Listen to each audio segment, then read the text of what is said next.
مولاي صل وسلم دائما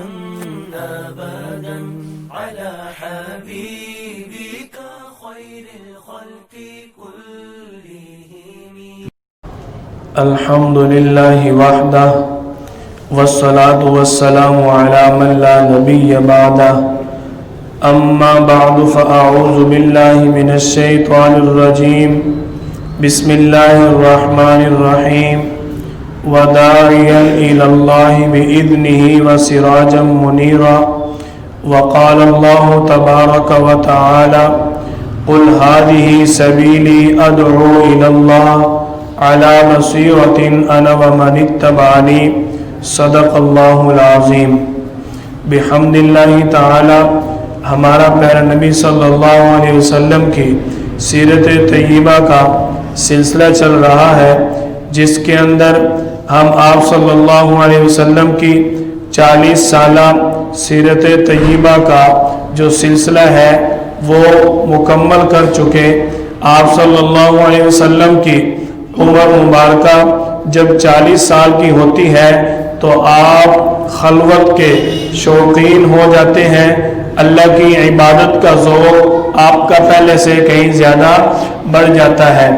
آپ صلی اللہ علیہ وسلم کو اللہ تعالی نے 40 سال کی عمر کے اندر نبوت عطا فرمائی، اور اس کے ساتھ ہی آپ صلی اللہ علیہ وسلم پر میرے اللہ نے قرآن کریم کی پہلی وحی اتاری. آپ صلی اللہ علیہ وسلم کو جب اللہ کی طرف سے نبوت مل جاتی ہے، اس سے پہلے آپ کے دل کے اندر اللہ کی توحید تو تھی، جس کے واقعات آپ پہلے سن چکے کہ آپ صلی اللہ علیہ وسلم نے فرمایا میں نے کبھی بتوں کی پوجا نہیں کی. آپ صلی اللہ علیہ وسلم نے فرمایا میں نے کبھی شرک نہیں کیا، اور نبی صلی اللہ علیہ وسلم نے غیر اللہ کے نام پر پکا ہوا کھانا بھی نہیں کھایا. ان باتوں سے یہ بات خوب واضح ہوتی کہ آپ صلی اللہ علیہ وسلم کے دل کے اندر توحید تو پہلے سے موجود تھی. اب اللہ تعالی نے اپنے حبیب صلی اللہ علیہ وسلم کو رسالت بھی عطا فرما دی. آپ صلی اللہ علیہ وسلم کو گویا کہ اب توحید بھی مل چکی ہے اور رسالت بھی مل چکی، تو آپ صلی اللہ علیہ وسلم کے اوپر اب جو نبوت کی ذمہ داری آئی، سب سے پہلا مرحلہ تھا دعوت کا، کہ آپ صلی اللہ علیہ وسلم لوگوں کو توحید کا پیغام دیتے. دیکھیے اللہ تعالی کی جو توحید ہے، اللہ نے پہلے اپنے حبیب کو یہ عطا فرمائی، اس کے بعد میرے اللہ نے اپنے حبیب صلی اللہ علیہ وسلم کو رسالت عطا فرمائی. آپ صلی اللہ علیہ وسلم کو چونکہ توحید پہلے ملی تو آپ نے توحید کا پیغام پہلے شروع فرمایا کہ آپ صلی اللہ علیہ وسلم کے جو دعوت کے سلسلہ جات ہیں اس میں پہلے آپ صلی اللہ علیہ وسلم نے خاموش دعوت دی، انتہائی محبت، امن اور سکون کے ساتھ، جس کے اندر آپ صلی اللہ علیہ وسلم کو مشکلات بھی پیش آئیں، لیکن اس کے باوجود آپ صلی اللہ علیہ وسلم جہاں بھی موقع دیکھتے اللہ کی توحید کا پیغام پہنچا دیتے. دوسرا مرحلہ تھا کہ آپ صلی اللہ علیہ وسلم نے مکے کے اندر 10 سال علی الاعلان توحید کا پیغام پہنچایا. تیسرا مرحلہ آپ صلی اللہ علیہ وسلم نے مکہ سے دوسرے علاقوں کے اندر یعنی مدینہ اور اس کے قرب و جوار جتنے بھی علاقے تھے وہاں پر بھی آپ صلی اللہ علیہ وسلم نے توحید و رسالت کا پیغام پہنچایا. آپ صلی اللہ علیہ وسلم کی جو پہلی دعوت ہے اس کے اندر آپ صلی اللہ علیہ وسلم کو کیا حاصل ہوا؟ نبی صلی اللہ علیہ وسلم کی پہلی دعوت پر مردوں میں سیدنا صدیق اکبر رضی اللہ تعالی عنہ مسلمان ہوتے ہیں. آپ صلی اللہ علیہ وسلم کی پہلی دعوت میں بچوں میں سیدنا علی المرتضیٰ شیر خدا کرم اللہ وجہ آپ صلی اللہ علیہ وسلم کی دعوت کو قبول فرما کر مسلمان ہوتے ہیں. آپ صلی اللہ علیہ وسلم کی پہلی دعوت پر غلاموں میں حضرت زید بن ثابت رضی اللہ تعالی عنہ مسلمان ہوتے ہیں.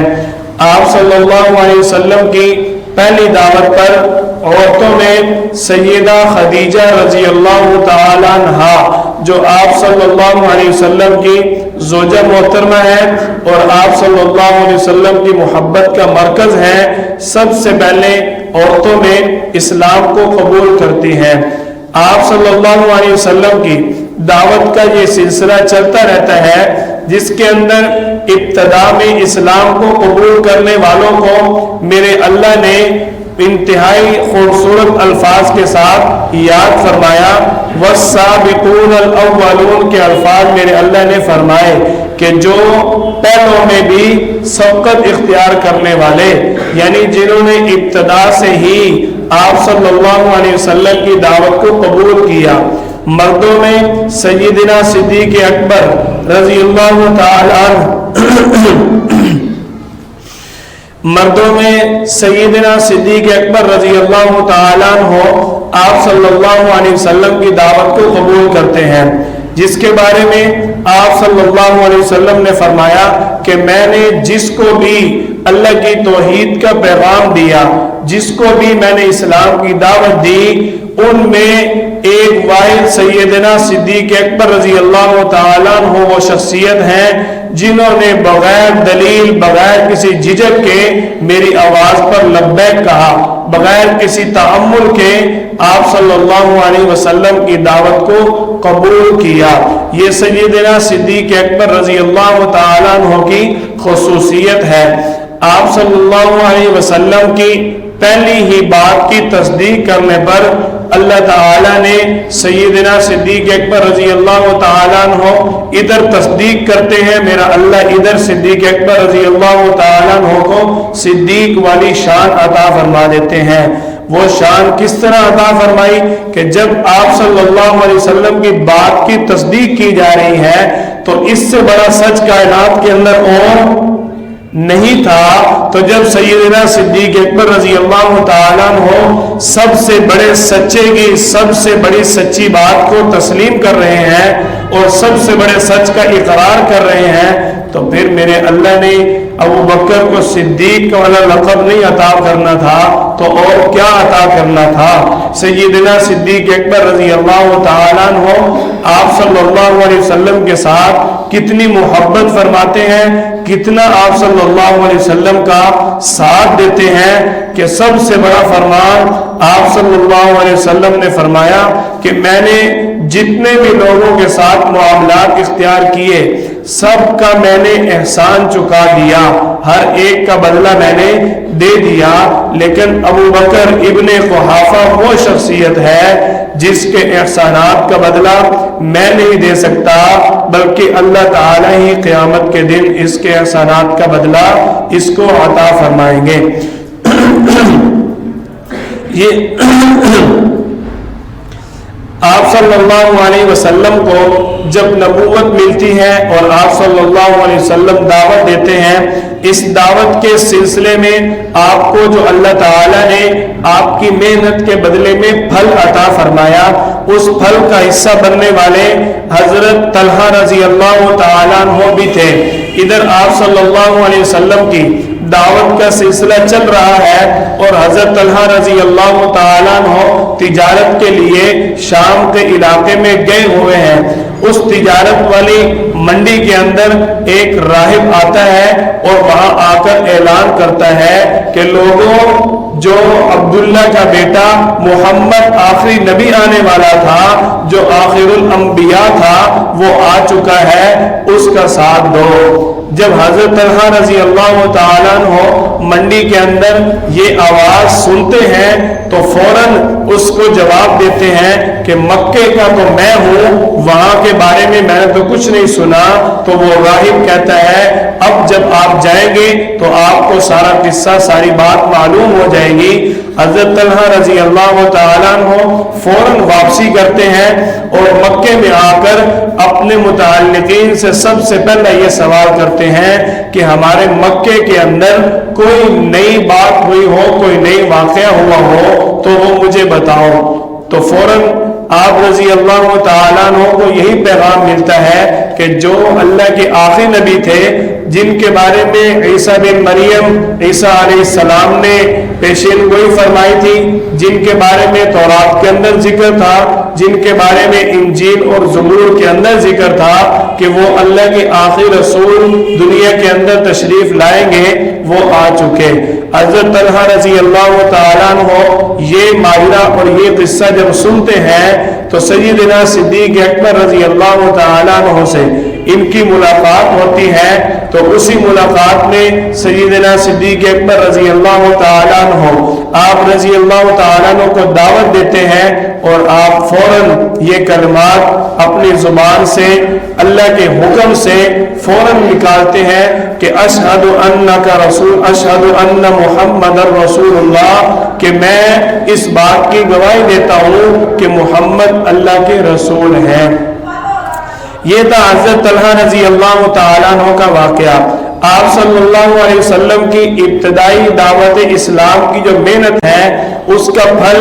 ملنے والے ایک صحابی سعد بن ابی وقاص رضی اللہ تعالیٰ عنہ بھی ہیں کہ یہ ایک مرتبہ خواب دیکھتے ہیں کہ میں خواب کے اندر چاند کی روشنی کے پیچھے جا رہا ہوں، ایک نور ہے، اس نور کے پیچھے جا رہا ہوں، لیکن جب میں دیکھتا ہوں تو وہاں جا کر میں نے دیکھا کہ مجھ سے پہلے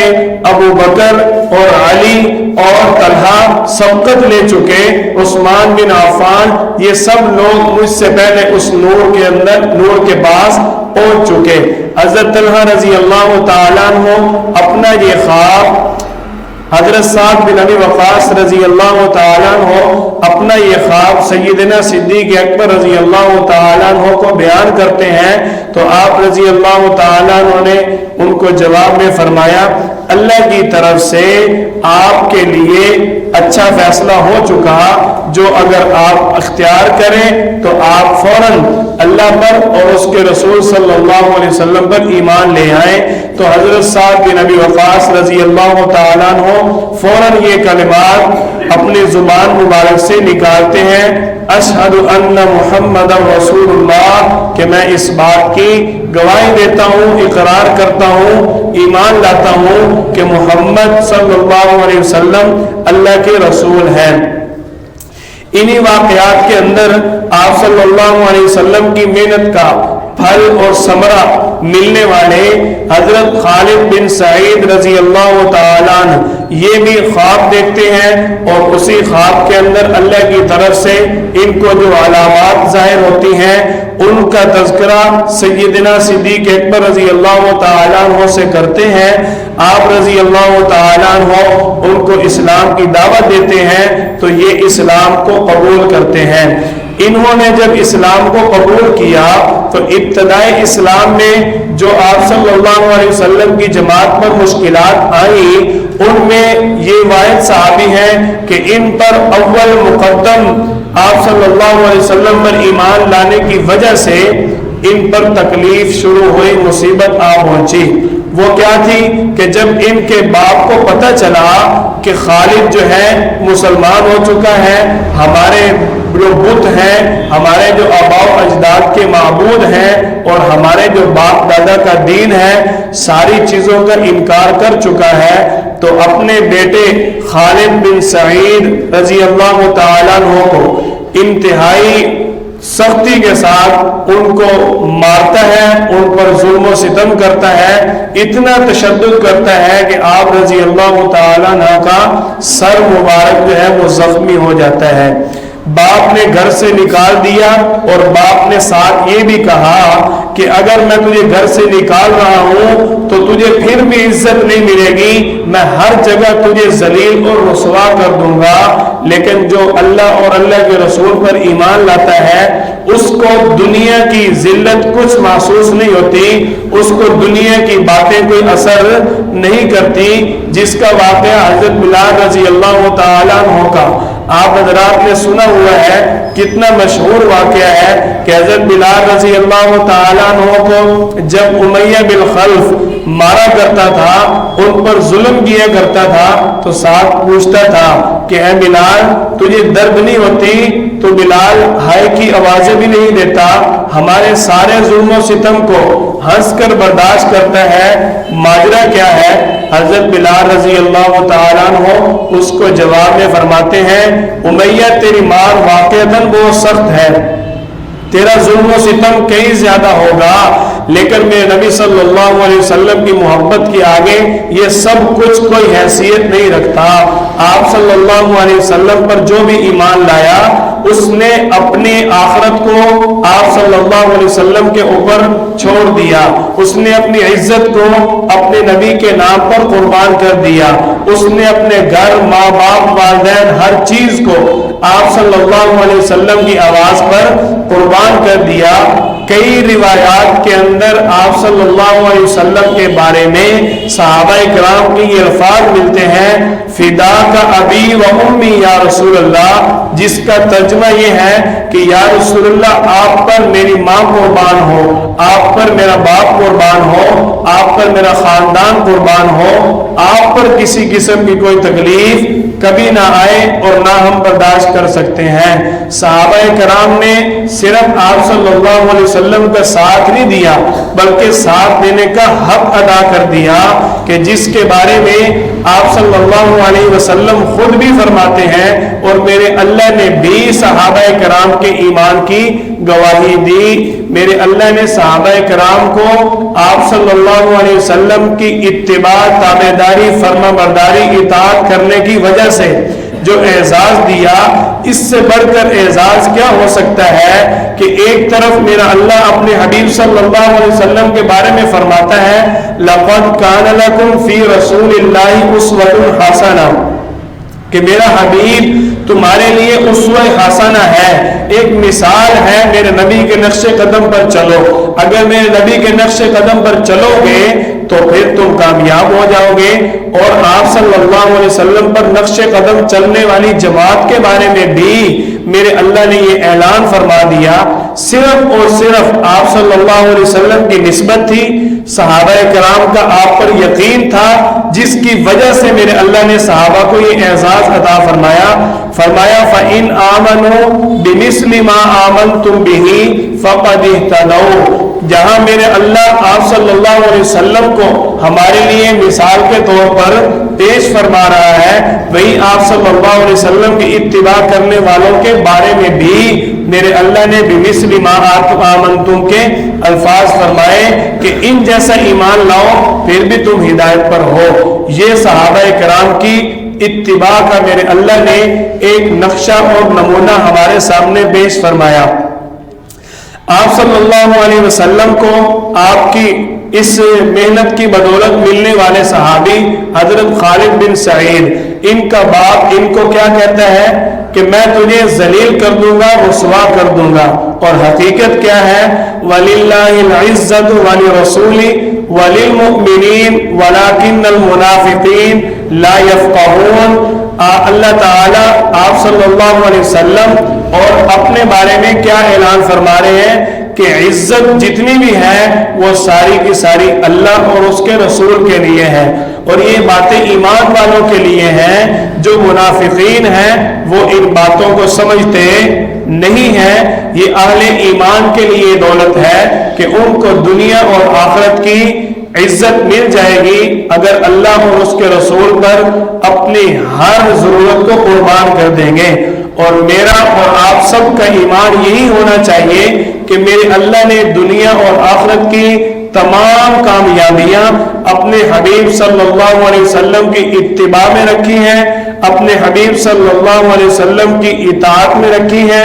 اپنے حبیب صلی اللہ علیہ وسلم کی فرما برداری میں رکھی ہیں، حتیٰ کہ میں یوں کہوں کہ اللہ نے دنیا جہان کی ہر نعمت کو اپنے نبی صلی اللہ علیہ وسلم کے قدموں میں ڈال دیا۔ اگر ہم دنیا کے اندر اللہ کی کوئی بھی نعمت حاصل کرنا چاہتے ہیں تو ہمیں آپ صلی اللہ علیہ وسلم کی اتباع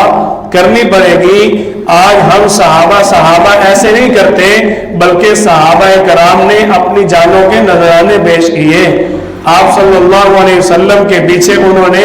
اپنا گھر بار چھوڑ دیا، آپ صلی اللہ علیہ وسلم کی خاطر انہوں نے اپنی تجارت چھوڑ دی، آپ صلی اللہ علیہ وسلم کی اتباع میں انہوں نے اپنے اولاد چھوڑ دی۔ ایک واقعہ آتا ہے، آپ صلی اللہ علیہ وسلم غزوہ احد کے لیے گئے، وہاں پر آپ صلی اللہ علیہ وسلم بھی زخمی ہوتے ہیں اور صحابہ کرام بھی زخمی ہوتے ہیں۔ فضائل اعمال کے اندر یہ واقعہ موجود ہے۔ آپ کی ایک صحابیہ آپ صلی اللہ علیہ وسلم کا انتظار کر رہی ہوتی ہیں، اور غزوہ احد کے اندر ان کا بیٹا بھی شریک ہے، ان کا خامد بھی شریک ہے اور ان کا باپ بھی شریک ہے۔ تو یہ عورت جب قافلہ واپس آتا ہے تو آپ صلی اللہ علیہ وسلم کے بارے میں سب سے پہلے سوال کرتی ہیں، تو جواب ملتا ہے کہ تیرا بھائی شہید ہو گیا۔ تو پھر اس کو سوال کرتی ہیں، میں نے اپنے بھائی کے بارے میں نہیں پوچھا، میں یہ پوچھتی ہوں کہ میرے نبی صلی اللہ علیہ وسلم کا کیا حال ہے۔ تو جواب ملتا ہے تیرا خاوند بھی شہید ہو گیا۔ تو اس کو پھر سوال کرتی ہیں، میں نے اپنے خاوند کے بارے میں نہیں پوچھا، میں پوچھتی ہوں میرے نبی صلی اللہ علیہ وسلم کا کیا حال ہے۔ پھر جواب ملتا ہے تیرے جگر کا ٹکڑا تیرا بیٹا بھی شہید ہو گیا۔ تو اس کو پھر سوال کرتی ہیں کہ میں اپنے بیٹے سے بھی زیادہ اپنے نبی سے محبت کرتی ہوں، مجھے بتاؤ میرے نبی کا کیا حال ہے۔ سیدنا صدیق اکبر رضی اللہ تعالیٰ عنہ ایک موقع پر آپ صلی اللہ علیہ وسلم کا دفاع کرتے ہیں۔ کافروں نے آپ صلی اللہ علیہ وسلم پر ظلم و ستم کرنے کی کوشش کی۔ سیدنا صدیق اکبر رضی اللہ تعالیٰ عنہ آپ صلی اللہ علیہ وسلم کے اوپر لیٹ جاتے ہیں کہ میرے نبی کو کوئی چوٹ نہ آئے۔ سارے وار سیدنا صدیق اکبر رضی اللہ تعالیٰ عنہ کو لگتے ہیں، حتیٰ کہ صدیق اکبر رضی اللہ تعالیٰ عنہ لہو لہان ہو جاتا، حتیٰ کہ سیدنا صدیق اکبر رضی اللہ تعالیٰ عنہ لہو لہان ہو کر بے ہوش ہو جاتے ہیں۔ اسی بے ہوشی کے عالم میں ان کو گھر پہنچا دیا جاتا ہے۔ جب ہوش آتی ہے تو سب سے پہلا سوال ہوتا ہے کہ میرے نبی کا کیا حال ہے۔ یہ صحابہ کرام کو آپ صلی اللہ علیہ وسلم کے ساتھ محبت تھی۔ صحابہ کرام کی آپ صلی اللہ علیہ وسلم کے ساتھ کتنی محبت تھی، کتنا آپ صلی اللہ علیہ وسلم کے انہوں نے ساتھ دیا۔ اگر اس موضوع کو چھیڑا جائے تو کئی گھنٹے، کئی دن، کئی ہفتے، کئی مہینے، سال گزر جائیں، لیکن آپ صلی اللہ علیہ وسلم کی محبت اور صحابہ کرام کی محبت بیان نہیں کی جا سکتی، جس کے بارے میں میرا اللہ خود آپ صلی اللہ علیہ وسلم کا اعلان فرماتے ہیں۔ صحابہ کرام نے آپ صلی اللہ علیہ وسلم کے ساتھ اتنی محبت کی کہ دشمن بھی مان گیا کہ یہ واقعتاً اس کے چاہنے والے ہیں۔ صلح حدیبیہ کے موقع پر آپ صلی اللہ علیہ وسلم جب معاہدہ کرتے ہیں تو معاہدہ کے انتظار میں، کافروں کے جواب میں آپ صلی اللہ علیہ وسلم انتظار کر رہے ہیں کہ وہ ہمیں جواب بھیجیں گے۔ اپنے ایک صحابی کو آپ صلی اللہ علیہ وسلم نے وہاں بھیجا، پھر ان کی طرف سے جواب لینے کے لیے ایک شخص آیا، اور اس وقت آپ کے ساتھ تقریباً 10,000 کے قریب صحابہ کرام تھے۔ آپ صلی اللہ علیہ وسلم اور صحابہ کرام کی اس وقت کی کیفیت کیا ہے؟ وہ کافر آتا ہے آپ صلی اللہ علیہ وسلم سے معاہدہ لینے کے لیے، اور دیکھتا کیا ہے؟ آتا تو اپنی مرضی سے ہے، لیکن جانے والے اس کے اختیارات نہیں رہتے۔ پس منظر اس نے کیا دیکھا کہ آپ صلی اللہ علیہ وسلم صحابہ کرام کے درمیان موجود ہیں۔ جب نبی صلی اللہ علیہ وسلم تھوکتے ہیں، صحابہ کرام دوڑتے ہیں، کئی ہزار صحابہ دوڑتے ہیں کہ یا رسول اللہ آپ کا تھوک نیچے نہیں گرنا چاہیے، آپ کا تھوک ہمارے ہاتھوں پہ آئے، ہم یہ برداشت نہیں کرتے کہ آپ کا تھوک مبارک زمین پر آئے۔ آپ صلی اللہ علیہ وسلم جب وضو فرماتے ہیں تو صحابہ کرام دوڑ کر اپنے ہاتھ نیچے کرتے ہیں، کوئی اپنی گود نیچے کر رہا ہے کہ یا رسول اللہ آپ کے وضو کا پانی، آپ کے جسم اطہر کے ساتھ لگنے والا پانی زمین پر نہ گرے، بلکہ ہم اس بابرکت پانی کو اپنے جسم پر لگانا سعادت سمجھتے ہیں۔ جب اس کافر نے یہ سارا ماجرا دیکھا، سارا واقعہ دیکھنے کے بعد جب وہ واپس جاتا ہے اپنے سرداروں کے پاس، تو وہاں جا کر سارا معاہدہ سنانے اور بتانے سے پہلے یہ بات کرتا ہے کہ میں نے بڑے بڑے بادشاہ دیکھے، میں نے بڑے بڑے سردار دیکھے، لیکن میں نے کسی سردار اور کسی بادشاہ کی اتنی عزت ہوتے نہیں دیکھی، کسی بادشاہ کا اتنا اعزاز اور اکرام نہیں دیکھا جس انداز میں وہ تو مجھے معلوم ہو رہا تھا جس کا اعزاز کیا جا رہا ہے وہ بھی کوئی انسان نہیں، اور جو اعزاز کرنے والے ہیں وہ بھی کوئی اور مخلوق ہے۔ مجھے تو وہاں کا جو ماحول ہے اس نے حیران کر دیا۔ وہ تو اپنے قائد اپنے حبیب صلی اللہ علیہ وسلم کی ایک آواز پر جان فدا کرنے والے ہیں، تم ان کے ساتھ کیا باتیں کرتے ہو؟ ان کے معاہدات کو تم بعد میں دیکھو، پہلے ان کی اس طاقت کو دیکھو۔ اگر ان کے اس نبی نے حکم کر دیا تو وہ ہمیں چھوڑیں گے نہیں۔ آپ صلی اللہ علیہ وسلم کی محبت کو دیکھ کر دشمن بھی مان گیا۔ اور ایک آج ہم ہیں کہ بس سبحان اللہ، اس بات کو اگر کھولیں تو ہم سارے اپنے اپنے گریبان کو دیکھ کر رونا شروع کر دیں کہ ہمیں اپنے نبی صلی اللہ علیہ وسلم کے ساتھ کیا محبت ہے۔ برائے نام بھی محبت اگر کہی جائے تو وہ بھی ہمیں اپنے نبی صلی اللہ علیہ وسلم کے ساتھ نہیں ہے۔ صحابہ کرام نے آپ صلی اللہ علیہ وسلم کی خاطر جنگیں بھی لڑی، آپ صلی اللہ علیہ وسلم کی خاطر مارے بھی کھائیں، آپ صلی اللہ علیہ وسلم کی خاطر بھوک بھی برداشت کی، پیٹ پر پتھر بھی باندھا، کئی ماہ کے سفر بھی برداشت کیے۔ یہ سیدنا صدیق اکبر رضی اللہ تعالیٰ عنہ آپ صلی اللہ علیہ وسلم کو ہجرت کی رات لے کر جا رہے ہیں۔ آج بھی اس راستے میں آج بھی کنکر بھرے راستے ملتے ہیں۔ سیدنا صدیق اکبر رضی اللہ تعالیٰ عنہ بغیر جوتوں کے آپ صلی اللہ علیہ وسلم کو کندھوں پر اٹھا کر غار ثور کی طرف لے کر جاتے ہیں، اور رات کا وقت ہے۔ اس پس منظر کو بندہ خود نوٹ کرے، دشمن پیچھے لگا ہو اور آپ صلی اللہ علیہ وسلم جیسی عظیم ذات ہو، اور ساتھ سیدنا صدیق اکبر رضی اللہ تعالیٰ عنہ آپ صلی اللہ علیہ وسلم کے ساتھ کتنی محبت کرتے ہیں۔ کبھی آپ صلی اللہ علیہ وسلم کو اونٹنی پر سوار کر دیتے ہیں، اور کبھی آپ صلی اللہ علیہ وسلم کو اپنے کندھوں پر سوار کرتے ہیں۔ جب اونٹنی پر سوار کرتے ہیں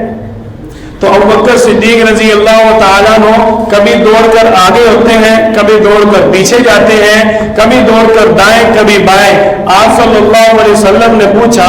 ابوبکر یہ تم کیا کرتے ہو؟ صدیق اکبر رضی اللہ تعالیٰ نے جواب دیا یا رسول اللہ جب مجھے ڈر معلوم ہوتا ہے کہ کوئی پیچھے سے آپ پر حملہ نہ کر دے میں دوڑ کر پیچھے ہو جاتا ہوں، اور جب مجھے خوف معلوم ہو کہ آپ پر کوئی آگے سے دشمن حملہ نہ کر دے میں دوڑ کر آگے ہو جاتا ہوں۔ ابوبکر صدیق رضی اللہ تعالیٰ عنہ نے اکیلے آپ صلی اللہ علیہ وسلم کا اتنا دفاع کیا۔ رات کا وقت تھا اور اکیلے صدیق اکبر تھے، واقعتاً صدیق آپ صلی اللہ علیہ وسلم کے رفیق تھے۔ صدیق اکبر رضی اللہ تعالیٰ عنہ جب دیکھتے ہیں کہ اب غار اونچا ہے،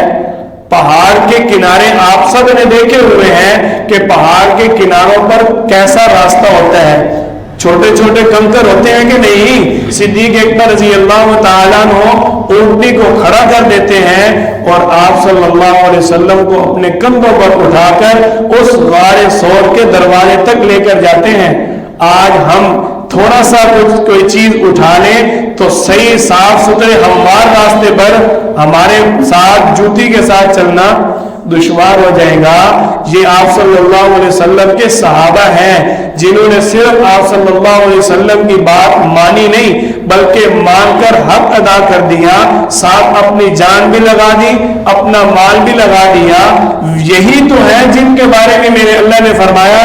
ان اللہ اشترى من المؤمنین انفسهم واموالهم بان لهم الجنہ،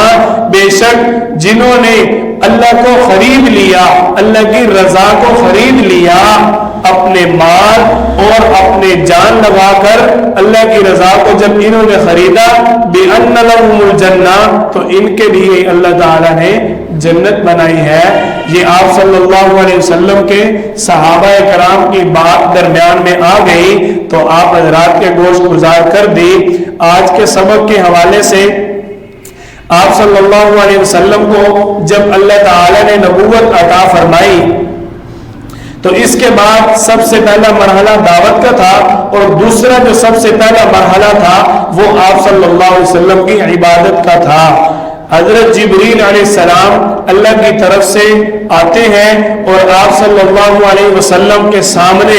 اپنی ایڑی زمین پر مارتے ہیں، اس زمین سے چشمہ نکلتا ہے، اس پانی سے جبریل علیہ السلام آپ صلی اللہ علیہ وسلم کو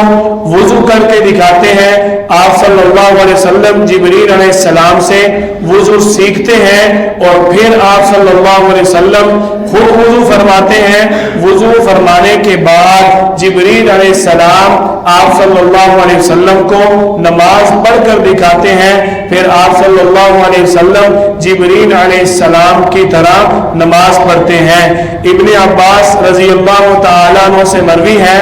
آپ صلی اللہ علیہ وسلم نے فرمایا،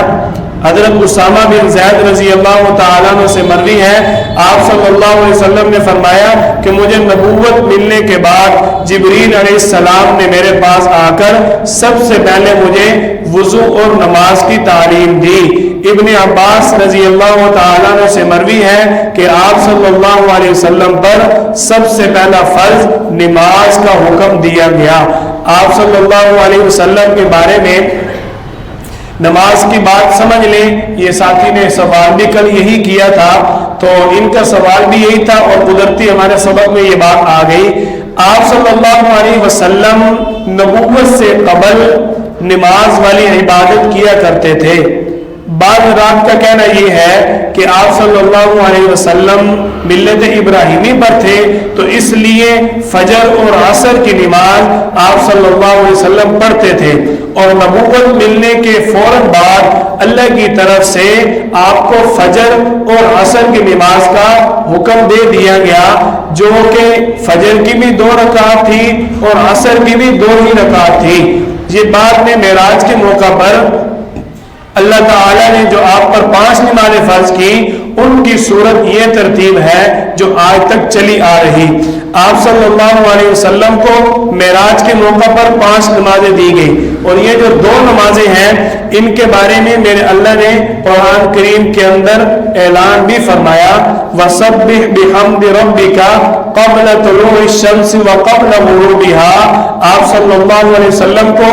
اللہ تعالیٰ فرما رہے ہیں کہ آپ اللہ کی تسبیح بیان کریں، اللہ کی حمد بیان کریں صبح کو اور شام کو۔ دوسرے موقع پر آپ صلی اللہ علیہ وسلم کو اللہ تعالیٰ فرما رہے ہیں کہ آپ اللہ کی تسبیح اور حمد بیان کریں سورج نکلنے سے پہلے اور سورج غروب ہونے سے پہلے، یعنی فجر اور عصر کی نماز۔ آپ صلی اللہ علیہ وسلم کو اللہ تعالیٰ نے دوسرے الفاظ کے اندر فرمایا وَأَقِمِ الصَّلَاةَ طَرَفَيِ النَّهَارِ، کہ آپ دن کے اطراف میں جو نمازیں ہیں ان کو قائم کریں۔ دن کے اطراف میں کون سی نمازیں ہیں؟ دن شروع ہونے سے پہلے فجر ہے اور دن ختم ہونے سے پہلے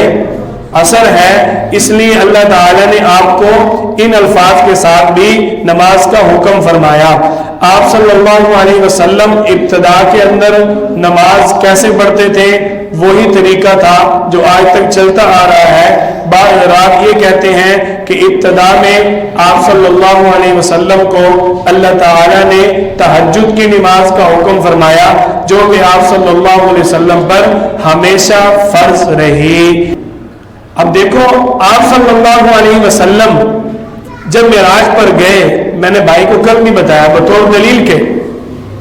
جب معراج پر گئے تو آپ صلی اللہ علیہ وسلم نے 2 چیزیں دیکھی. نمبر 1 کہ آپ صلی اللہ علیہ وسلم کو موسیٰ علیہ السلام ملے, انہوں نے مل کر آپ صلی اللہ علیہ وسلم سے اظہار کیا کہ میری امت 2 نہیں پڑھتی تھی, آپ کی امت 50 کیسے پڑھے گی. اس سے کیا واضح ہوتا ہے کہ باقی امتوں پر 2 نمازیں فرض تھیں. ایک بات. دوسری بات, سورۃ مریم کے اندر بھی یہ آتا ہے, عیسیٰ علیہ السلام کو اللہ تعالیٰ نے حکم دیا نا وَأَوْصَانِي بِالصَّلَاةِ وَالزَّكَاةِ کہ آپ نماز اور زکوٰۃ کو پورا کرو. اس کا مطلب ہے کہ باقی شریعتوں میں نماز تھی. اور دوسری بات کہ آپ صلی اللہ علیہ وسلم جب معراج پر جا رہے ہیں نا تو دیکھتے کیا ہے کہ قبر کے اندر موسیٰ علیہ السلام نماز پڑھ رہے ہیں, جس سے یہ بات واضح ہوتی ہے کہ موسیٰ علیہ السلام کی شریعت میں اللہ کی طرف سے حکم تھا نماز کا. اور اس سے یہ لوگ جو باتیں کرتے ہیں نا اپنی طرف سے, یہ اس کا آسان سا جواب یہی ہے کہ وہ آج تک جو ہے نا یہ بزرگ نہیں ملا. یہ کون ہے جو لوگ کہتے ہیں بزرگ فرماتے ہیں, یہ بعض حضرات کہتے ہیں وہ بعض حضرات کون ہے. آج تک یہ بات کسی کو سمجھ نہیں ہے, سمجھ کے آنے ملتی نہیں ہے. اور اگر کسی کو کہتے ہیں نا کتاب کس کتاب میں لکھا ہوا ہے تو وہ کہتا ہے میں اب کون سا عالم ہوں, میں نے اس مولوی سے سنی تھی. اپنی جان چھڑوانے کے لیے سارا گناہ مولوی صاحب کے کھاتے, اس مولوی صاحب کو بے شک پتہ بھی نہیں یہ بندہ کون ہے. ٹھیک ہے, سنی سنائی بات پر کبھی عمل نہ کریں. علماء کے ساتھ اپنا مضبوط رابطہ رکھیں اور خاص کر میرے جیسے علماء کے ساتھ رابطہ رکھا کریں. کیوں میں یہ بات اس لیے کر رہا ہوں کہ جو لوگ بلا وجہ جہالت پھیلانے کی کوشش کرتے ہیں نا, اس کے مد مقابل بعض لوگ یہ بھی کہہ دیتے ہیں او بس جی تسی بحث اس نہ پیار کرو چھڈو بڑا, کہہ دیتے ہیں نا. یہ جواب عالم کا بنتا نہیں ہے کہ آپ سادہ مسلمان ہیں, آپ کو کیا ضرورت ہے بحث میں پڑھنے کی. کم از کم کنسیپٹ ذہن بننے کا دماغ اعتماد تو کلیئر ہونا چاہیے نا, کہ یہ بات کلیئر ہو اس کے ذہن میں کہ یہ سوال فلاں نے کیا تو اب اس کو کلیئر کیسے کرنا ہے. آپ کو مطمئن کرنا تو عالم کا حق بنتا ہے نا. آگے جو بھی پیچھے مناظرے چلتے رہے اس کی کسی کو سر درد نہیں ہے. تو بعض لوگ بھی کہتے ہیں چھوٹو جی تھانوں کے لوڑے اختلافات پابندی اختلافات. مجھے آج یہ ساتھی نے پوچھا, وہ کہنے لگا کہ ہماری وہ رفع دین والے بیویوں کے پیچھے نماز ہو جاتی ہے. میں نے اس کو کہا جی جو آپ نے پڑھ لی وہ ہو گئی, لیکن ان کے اور ہمارے پاکی ناپاکی کے مسائل میں بہت زیادہ فرق ہے. اس لیے آئندہ آپ کوشش کریں ان کے پیچھے نماز نہ پڑھیں. وہ کہنے لگا جی مجھے بات سمجھ آ گئی. میں اس کو کیا کہتا, او جی اختلافی گل ہے تو چھوڑو بس جتنے دل کرتا پڑھ لے کرو.